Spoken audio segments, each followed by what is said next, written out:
to Recovering Your Voice. My name's Bonnie. I'm Carol Ann. And I'm Collette.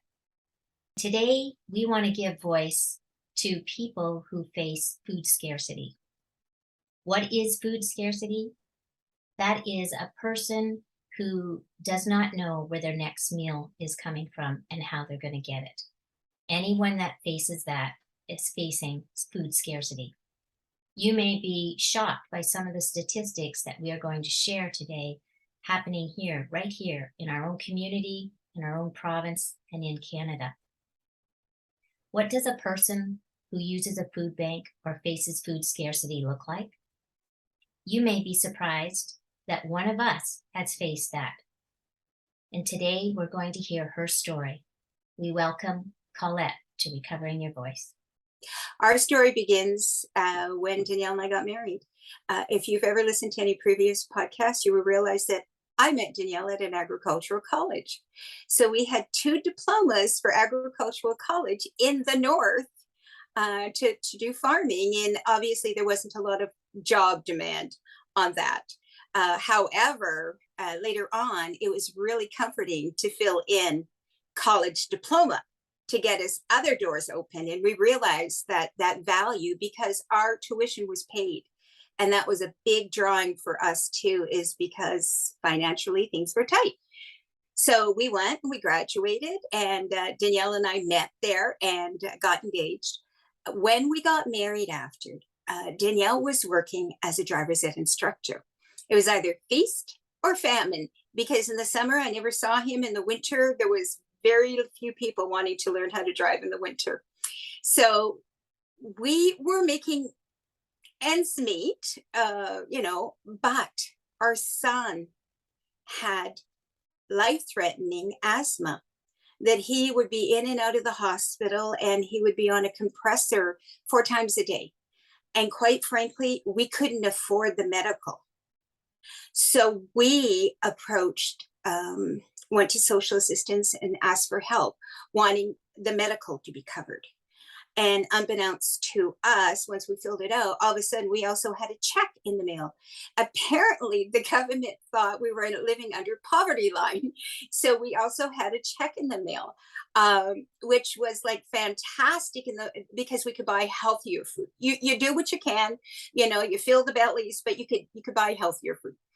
So I remember, I just want to break some stigma off. I guess that's why I'm telling my story.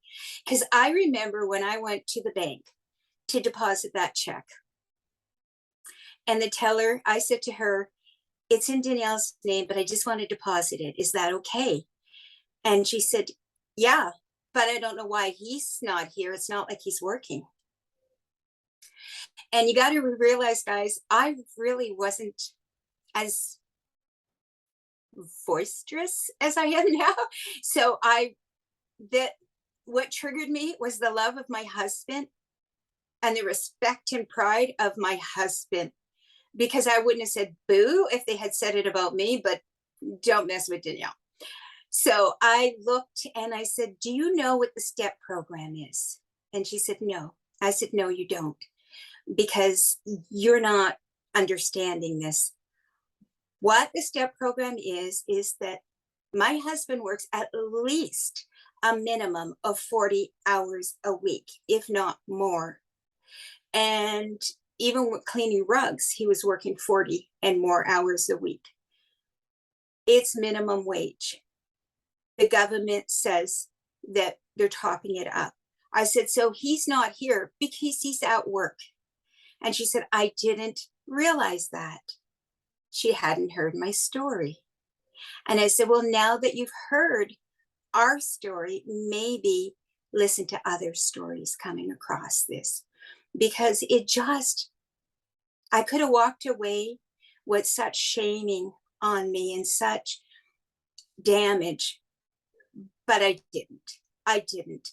And I'm hoping I was a voice for somebody that couldn't be a voice. And after that, such respect, when we go back into that bank, such respect was shown to my husband, because he chose to work minimum wage, raising a wife and 2 children at minimum wage, and chose that until something better came along. And his theory and my theory was that he's out there working and his name's getting out there and his work ethics are getting out there. And that's exactly what happened when he ended up getting a position with the school board. And as soon as that medical plan came in, we called up social assistants, thanked them for everything they've done for us and backing us, and asked if we owed anything. And then she said, but you still qualify. The amount he's earning, you still qualify. And I said, we were always on social assistance for the medical. We will budget for this.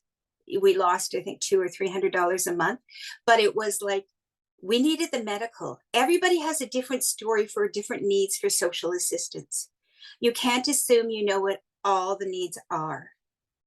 So there was a season in our life that medical was covered, everything was covered. However, janitorial work is very taxing on a body, and Danielle put his back out.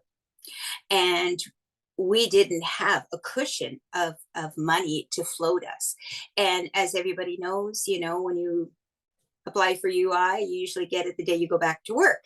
So between that and that, we were not going to tell our children they can't eat. So we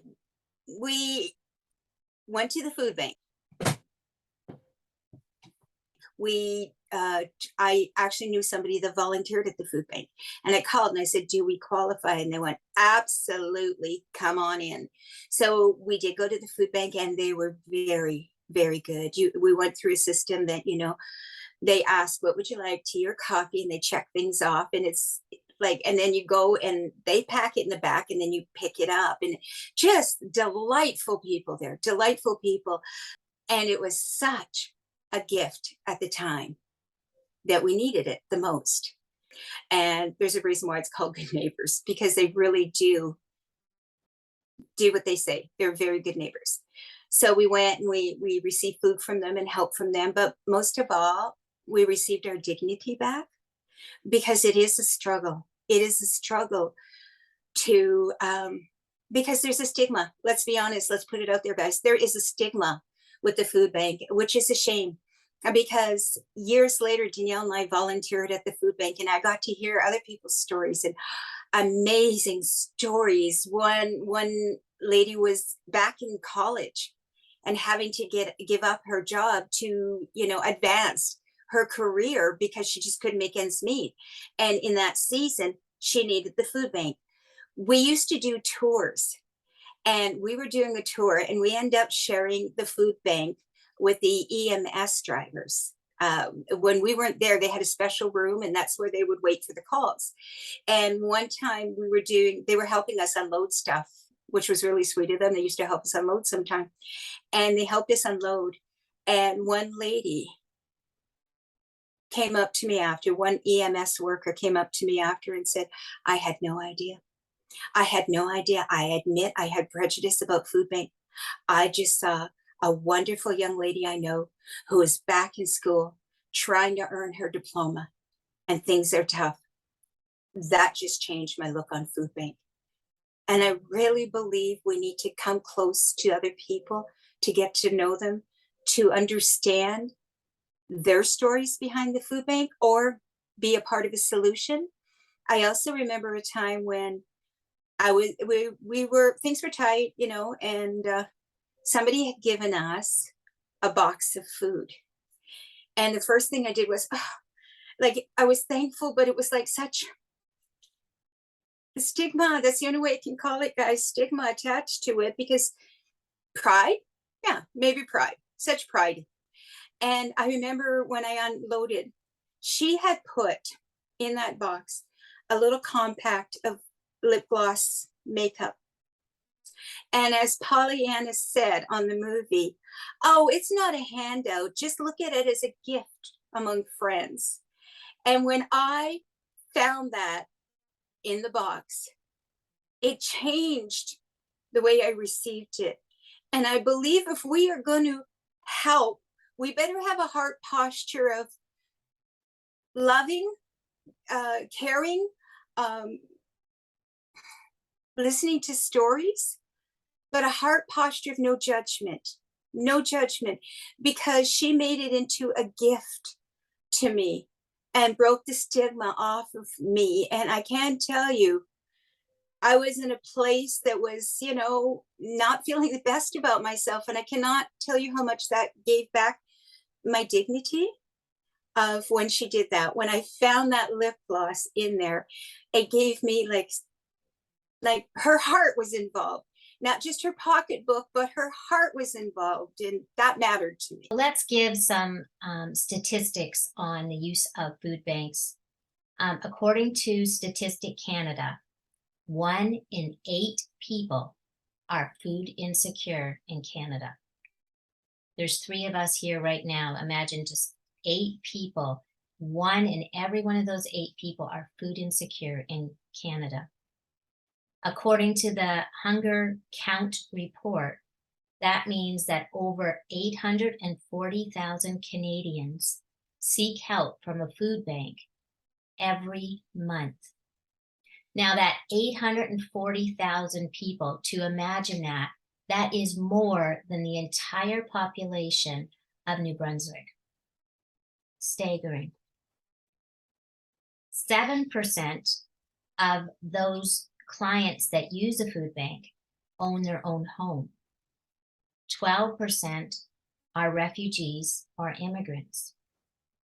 1 in 6 people who use the food bank are what we might call the working poor. They have a job, but they can't make ends meet. 1 in 10 people using the food bank every month are new clients who have never gone into a food bank before.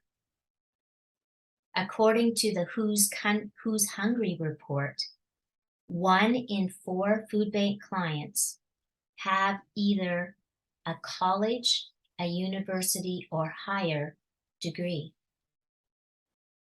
More than 80% of those on social assistance in our area of Sudbury rely on food banks. We're one of the highest areas in the province. The use of food banks in 2022 is on the rise for the following peoples: families with children, seniors, and disabled. Now, perhaps later we'll talk about some of the reasons why the rise in all of this, but Collette, what would you say to some of this and put it in reference to debunking some of the myths about who uses a food bank? Great question, Bonnie. And that was our concern too, that people were getting wrong messages of who uses the food bank. And Danielle at the time was working for Hanmer High, and they have an amazing group of kids there. We care, as in we care, and mini we care. And these teachers went above and beyond getting the kids involved in the community. And they would do food drives or spaghetti suppers, or they would do a certain fundraiser, take the money from that fundraiser. The older high school kids would go shopping for Christmas for their age group and buy what they would like and then donate that. So at Christmas time, we had toys that were applicable for that age group too. So, I mean, you want to talk about your heart and training up these kids in the future. It was amazing.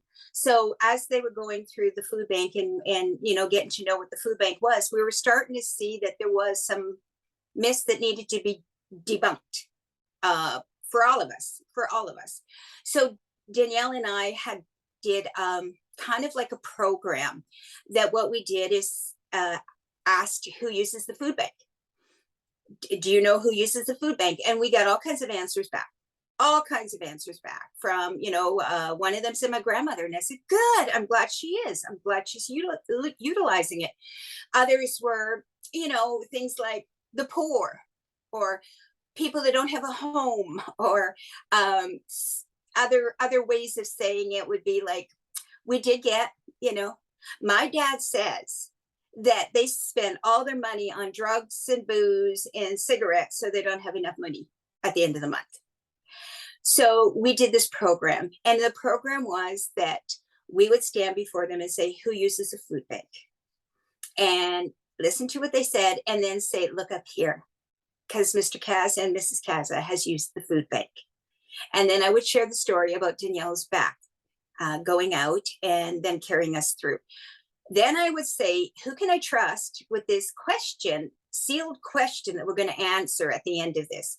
And I'd always get a volunteer, and it was a sealed envelope, and they got to hold the sealed envelope, and we would present who used the food bank. And what it was I got permission from Danielle to put his actual paycheck up on the bulletin board.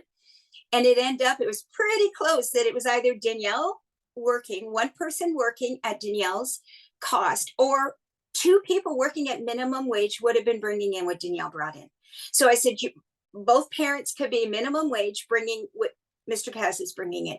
So we would say the amount, then we'd explain what net and gross paychecks were, which really shocked them because they didn't realize that you didn't get to bring all your money home. So we would show them that too. And then we would start saying the expenses in a house, rent or buying. And we'd give them options. We'd let them choose, are you renting or buying? And we go with that flow. Whatever statistic Canada said the cost was, that's what we put in our formula. And then it was like, are you taking the bus? Are you driving? And we put that in.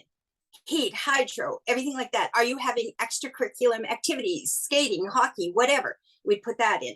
And then we would do a total amount at the end. We also did, is somebody smoking in the home? Or do you own a cell service? Is it one cell, two cells? And they all got to choose. It was their choice. It was almost like they were making a budget for themselves. And we put this all here and we counted up in that. Inevitably, we were either in the negative or probably under $100 at the end of this presentation. And then I would ask that child who was holding the envelope to open it. And then on the envelope, it would say, are you eating this month? Because we didn't have the grocery bills up there. And we had $50 or negative by the end. And I said, so Mr. Cass is working full time. People with minimum wages working full time. And yet it's not adding up. So the face of clients from the food bank vary. There's different. And when they would say to me, oh, because they drink or they smoke or they whatever, I turn and said to them, addiction is a very strong, strong thing. I remember when my baby was small, my daughter was small, and I went to the fridge and there was no milk and I had no cigarettes, but I only had enough for one, milk or cigarettes. And I'm sad to say I hesitated looking inside that fridge because addiction of smoking was so strong in me. And then I remembered my daughter and bought the milk and quit smoking. And the only thing that got me out of that addiction is the love of my daughter was stronger than the addiction of smoking. So when our clients come in, we want to pour love on them. They don't have to answer a questionnaire in that sense of, do you smoke? Do you drink? That's not what we ask. We ask at the food bank, do you want tea or coffee? Or different questions like that. And yes, you have to qualify. And we are going to put in the link below a YouTube video, actually 3-part series that Robert Kerwin did with Anne Unwin with the Good Neighbor Food Bank to see the process that somebody would go through if they were going to the food bank. Because honestly, guys, I was afraid. I didn't know what they were going to ask. I didn't know what they needed. And again, pride was keeping me like, that's them. We're just, like, it's awful. Pride is awful. It's us together. So when we went through the process, it also showed us and heard the story, the other side of the story of the compassionate workers that some of them, like I said, have been there from the beginning of Good Neighbors. I know Good Neighbors because we volunteered at Good Neighbors. A lot of the volunteers are very committed and have been with the food bank, Good Neighbors Food Bank, since 1993 and are still there. And their pay stub was Zero. They never got paid for this. This is all volunteer work that they believe in what's going on. And what you see on a food bank day is just the tip of the iceberg. Behind the scenes, you have people stocking shelves, cleaning, sorting, downsizing. So it's not just it's the last 2 Wednesdays in every month for Good Neighbours Food Bank. But trust me, there's a lot of work going on before we even connected together of downsizing and stuff. So much so that I brought my grandson one time volunteering, and he was washing the floors with a mop. And I have a little clip, Bonnie, if you want, okay, of him washing the floors at the food bank. We need to train up. We need to train up the next generation to understand what the food bank is and have the compassion for the food bank. And I believe We Care and Mini We Care demonstrates the heart of the generation coming up. And we should be very thankful for that heart that's coming up to help the food bank. Collette, as we listen and we realize there's a great need to help out food banks, what would you say, given your experience with them, is the best way for people to help out? There was many ways that people reached out and to help the food bank, be it volunteering, donating food items. Sometimes we would set up a booth in the mall to show people what we were about, and we would get donations there too. The monetary is nice because we can buy sale items and stretch the money further.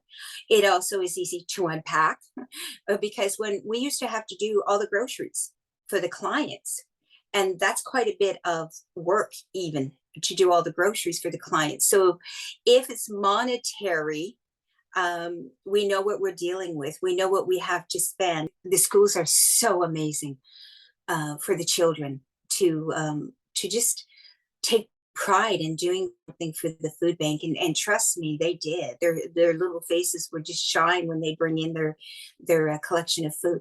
We get quite a bit near Christmas. People have that mindset near Christmas, but boy, Mother Hubbard's cupboards are pretty bare in the summer. And when they found that out, they did like a fundraiser and was able to stock our shelves again.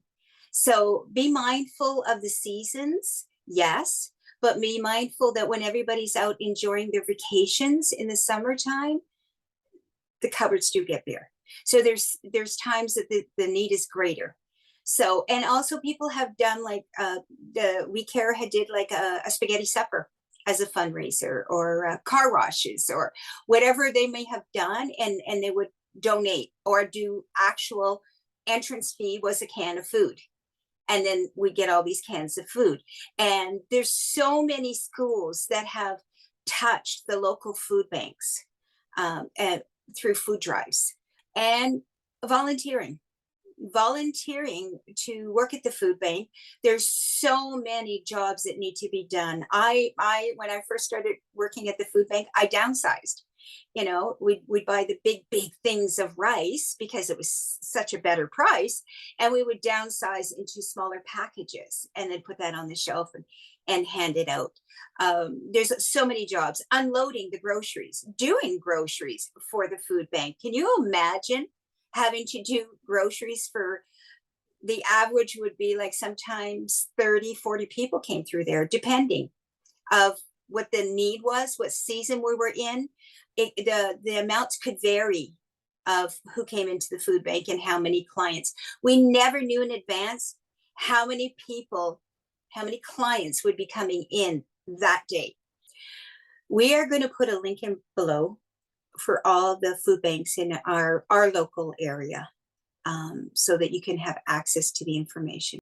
We've been hearing a lot about inflation recently, Collette, and I wonder if in your experience with the food bank, did you notice times where as a result of circumstances in the neighborhood, there would be many more people needing to receive from the food bank?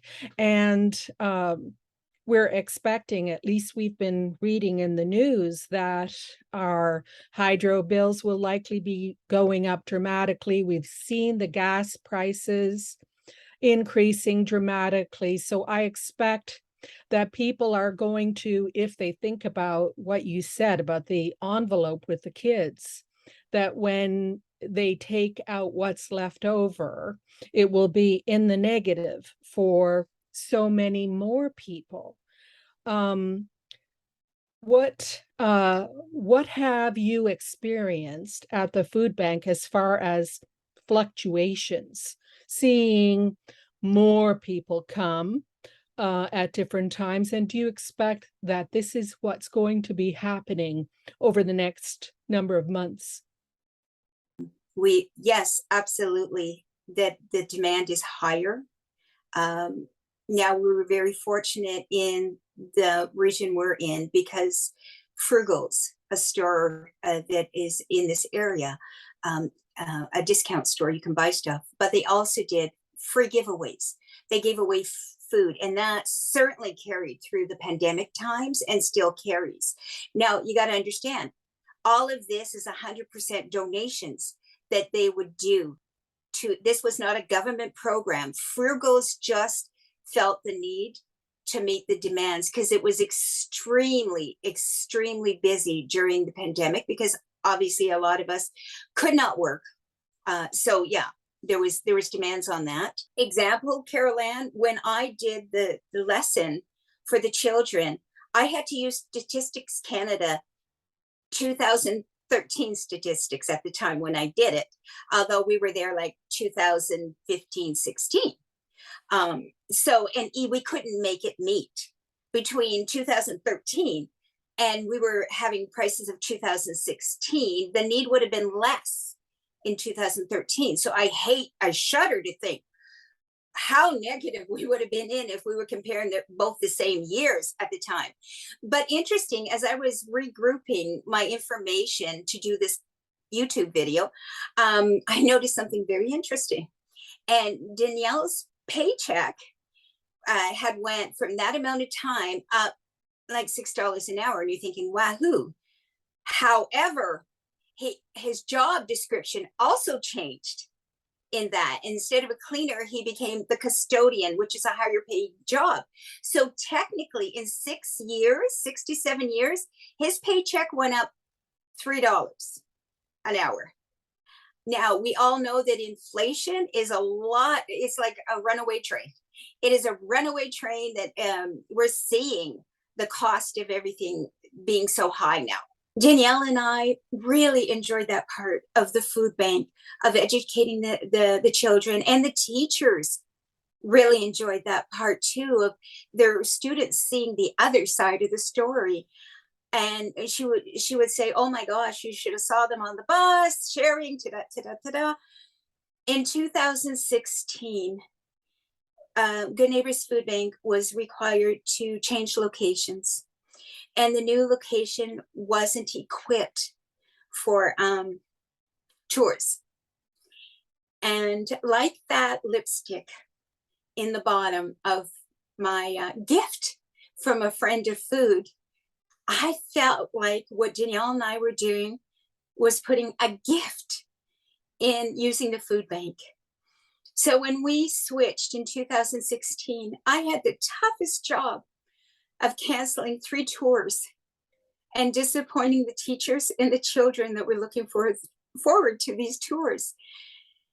And I believe in the food bank and what they're doing, but I also believe in encouraging the children, the students, of the things they were doing. Oh, it was changing the next generation. And I guess my heart is still,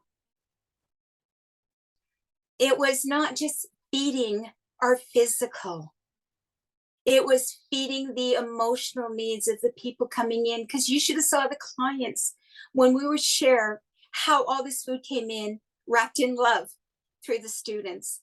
And it was a gift to them now. It wasn't a handout, it was a gift. And I think we need to be mindful of it being a gift to each other. because there's two sides of the coin, and Danielle and I happen to know both sides of the coin. And guess what? One's not better than the other. We got to break that stigma off. Sometimes we're going to be in need. Sometimes we'll have the needs met through what we have. But there's no shame in having a need. I don't know what's wrong with me today, guys. Okay, I don't know what's going on, guys. I know that I don't know why I'm struggling today, guys. I'm sorry. Just breathe. But I feel it's almost like there's grief on your face. And there is, Bonnie. There agree. is. Okay, so I'm gonna just go with it. You decide if this goes in the garbage or not, Bonnie, but I know why I'm doing this, and I'm holding some emotions down for, okay. I'm sorry I was not on game today. I don't know, but I believe you hit it, guys, with the grief thing. That brought up a lot, Collette. Oh yeah. I'm gonna put before the Lord my heartache. I look like I had a messy cry, which I did.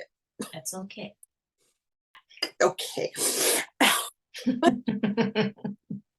Yes, you can put that in there, Bonnie. A good cry is often healing. I was really afraid to step through the door. I had to fight shame. I had to fight judgment on myself and judgment I heard through society. And I had to fight through that to get the help I wanted. Do we really want that for each other, people? Do we really want for them to have to fight judgment to be fed? Jesus even fed the crowd before he preached and understood their needs. We need to have compassion and understand needs for each other. Sometimes it's food, sometimes it's something different, which is fine, but have a heart posture of coming alongside, not holding it over them. Collette, beautifully spoken. I'm reminded, as you said, you received it as a gift. I was reminded that we should think of when we give towards the food bank as that being a gift to be able to give. I'm thinking of a few stories you told me about the types of food that are donated. Often they were canned goods that were expired, or they were canned goods of food that nobody wanted, food that maybe, people didn't pick up. Food that we wouldn't normally eat were the foods that were being given. Can you speak a little bit to that aspect? Yes, sometimes we get donations, especially Faith Charities of Ontario. We'd get donations from them. And sometimes we get like massive amount of one particular item. And for me, that was kind of fun and challenging because I would take the item and turn it into cookies. Or if it was like white kidney beans, well, I would make these white kidney bean cookies and I'd put them in the table for our clients to enjoy. And they would be tasting these cookies and they're going, oh, these are good. And I'll go, the recipes on the counter and all the beans you want, they're there on the free table. Now, let me make it abundantly clear. The food bank is free, but there was certain items, if we had way too much, or if it was dinged or expired, we're legally not allowed to give that out, but we could put it on a free table that they could help themselves. So they'd get their list filled, but they could also help themselves to the free table. So it was kind of fun to be creative in the stuff we came. A lot of people never had tasted hummus before. You want to talk about a lot of chickpeas coming in? Food bank. You want to talk a lot of onions? Food bank. But what do you do with these? We need to educate people. What do you do with these cans of beans? How do you serve these beans up in a creative way? So educating the clients to enjoy the food by tasting it was a great way to do that. It was a great way to do that. So we would do that. Yes. If you're donating, ask yourself the same question I ask my grandkids. Do you want it done to you? If the answer is no, don't do it. If the answer is yes, then do it. Would you want this donated to you in a time of need? If the answer is yes, do it. If it's like, I don't know what to do with all these kidney beans, the answer is no, don't do it. Great words of advice, Collette. Yeah, people kind of look through their cupboard when somebody comes to the door, on a food drive, and they go, oh, yeah, okay, they can have that because I don't use that. Or, oh, this one's almost expired. Let's send that out, Yeah. instead of, you're reframing this for me saying, oh my goodness, if I was in that position, if I needed food in my house, what would I want given to me? Collette, do you still have that cookie recipe? Because maybe people might be interested in cookies that they can make with unusual ingredients like navy beans. Actually, Caroline, I do. And we call them breakfast cookies because when the kids are on the way out the door, when it was busy, when I had them for the weekend or something, I just hand them a cookie and they thought, hey, score it, not knowing it was healthy. So yes, I will put it in the comments below in case you want to hand out a cookie and make your kids smile before they go to school.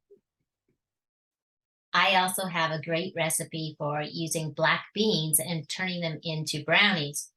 So there's all kinds of wonderful things you can find out on the internet, even by typing in your ingredients, and then it's showing you all the different things you can make with it. And we can all be food banks when we have too much produce in the garden. We're a food bank. We're a food bank to our neighbor.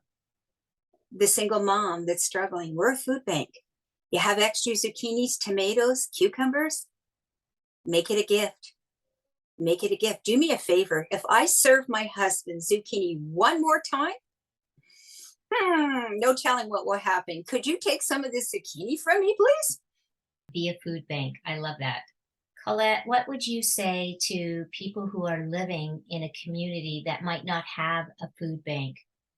What should they do about that, and how can they help? A food bank isn't just walls, it's the heart posture that's in those walls. And you want to help people. If you don't have a food bank in your neighborhood, there's many creative ways of helping people. We used to do knock, drop, and run at people's doors, especially near Christmas time. We used to do that with our children to instill in them to share the blessings. So we would choose a family as a family affair, and we would pack things up, food and gifts. We would drop, make sure everybody else was in the car, knock and run and take off. And it was wonderful because there was no stigma attached, and there was no pride in our kids trying to, own it, right? That's not the heart posture behind it. And also, like your neighbor that, an elderly couple down the street that's on pension. We don't even have to look at the stats to go there, guys. Knock. I got so much produce. Help me out here. Help me out in the garden, or I just made bread. Would you like some bread? A food bank is a heart. You are very creative, our audience. Look at your heart, see what you can do to be an answer to the food bank, whether there is a place they can go or not. Because really, the stigma will come off if you have relationship. It's easier to receive from a friend than a stranger. So Collette, do you have any final words for us today? I would say that if you're in need of a food bank, oh, please use it. They're there to help. Just use it, guys. And if you're in the position to help a food bank, do it, guys. And just picture your friend, your mom, yourself. What kind of help do you need? What would be applicable in your situation? And just feel the need so that our hearts will be joined as one, and maybe unity will be stronger, and we can break the that's them, this is us. No, this is we. This is a journey we go through together. Sometimes we're on one side of the journey, sometimes we're on the other side of the journey, but let's just connect hearts and help.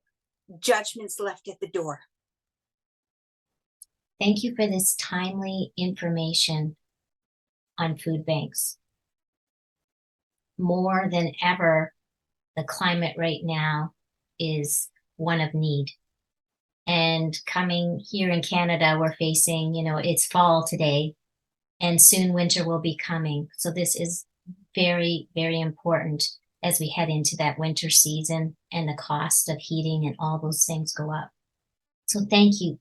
Thank you for showing your vulnerability and transparency in your story. And thank you for wearing your heart in your sleeve for the people that are facing food scarcity right now in our own communities. If you have a story that you would like to share on Recovering Your Voice, you can write us at recoveringyourvoice@gmail.com. We'd love to hear your stories. But until then, keep telling yours.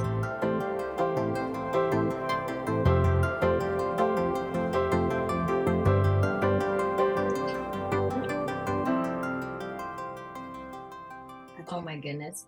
Just see, just a couple of months and forget. Honey, a couple of minutes and I forgot what I was after. See, I'm out of practice. I don't know what I'm doing. You should have saw me trying to edit and put that back up there. I forgot everything in the summer. Yeah. I was like, oh my gosh. Okay. We're it proud, we're it loud. So we may see a lot of bibbidi bobbidi boo today. Like we were saying, recovering your voice isn't when the cameras are rolling. Recovering your voice is our lifestyle now. Bibbidi bobbidi, bibbidi bobbidi, bibbidi bobbidi. Yes. Bibbidi bobbidi boo. So I'll cut and paste that to make it look right. Was it Okay. me that did something? Oh no, okay. It was me. It was me. I froze there. Bibbidi bobbidi. Do oh, I just lost it. Bibbidi. That's it. Bibbidi. That okay? I forgot the question you asked, Bonnie.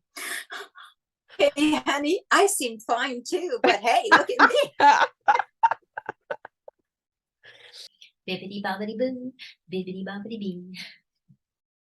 Bibbidi bibbidi bob, bibbidi bobbidi boo. Let's make it a hand out, not a hand out. Because when we give it a hand up, we leave the dignity intact. It's a gift among friends.